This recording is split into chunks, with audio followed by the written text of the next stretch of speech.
Hi friends, మేము ఇవాళ బంగారు తీగ కర్రీ వండుతున్నాం. చేప అయితే కేజీన్నర అలా ఉంటుంది ఫ్రెండ్స్. దాన్ని బాగా క్లీన్ చేసుకొని మనకి కావాల్సినంత సైజులో పీసెస్ అనేవి కట్ చేసుకోవాలి. అందులో శన కూడా చాలా ఎక్కువగానే ఉంది.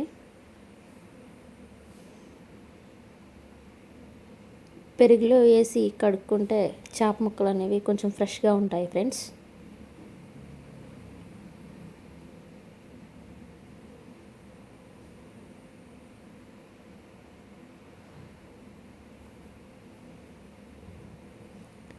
అలాగే దాంట్లో వచ్చిన శనగ కూడా 4-5 టైమ్స్ బాగా వాష్ చేసుకోండి. తర్వాత కర్రీకి కావాల్సింది ఒక ప్యాన్లో 1 కప్ ఆయిల్ వేసి ఉల్లిపాయ కచ్చపిచ్చాడిన పేస్ట్, పచ్చిమిర్చి వేసి కాసేపు ఫ్రై చేయండి.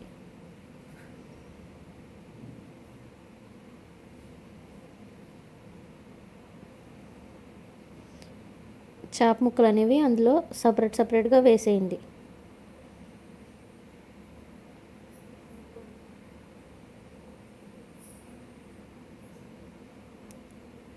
కొద్దిగా పసుపు,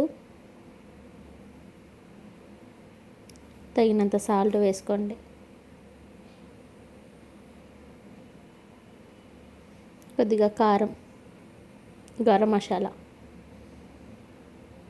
చింతపండు పులుసు అనేది కొంచెం ఎక్కువగానే పడుతుంది, ఒక 4-5 టైమ్స్ వేసుకోండి.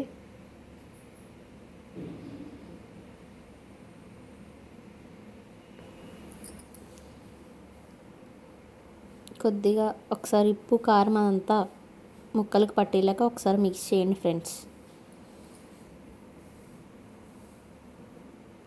ఇందాక క్లీన్ చేసుకున్న సన్న కూడా అందులో వేసేసుకొని ఒకసారి మిక్స్ చేయండి, కొంచెం అది అందులో ములిగేటట్టుగా.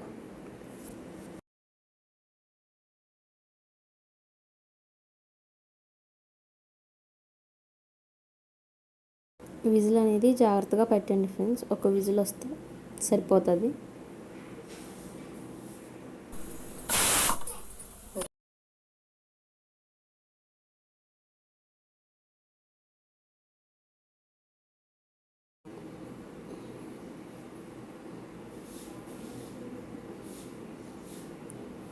ఒక విజిల్ తర్వాత కూర అయితే ఇలా ఉంది. తర్వాత ఫ్రీగా కుక్ అయ్యేటట్టుగా ఉండాలి కాబట్టి మేము ప్యాన్ అనేది మార్చేసాం ఫ్రెండ్స్.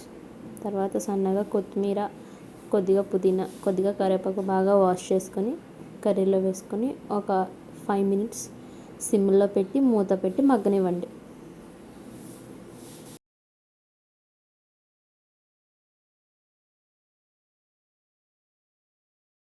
5 మినిట్స్ తర్వాత మన కర్రీ అనేది అయిపోతుంది. వేడి వేడి బంగారు తీగ కర్రీ. నచ్చితే సబ్స్క్రైబ్ చేయండి ఫ్రెండ్స్, మా ఛానల్కి సపోర్ట్గా ఉండండి.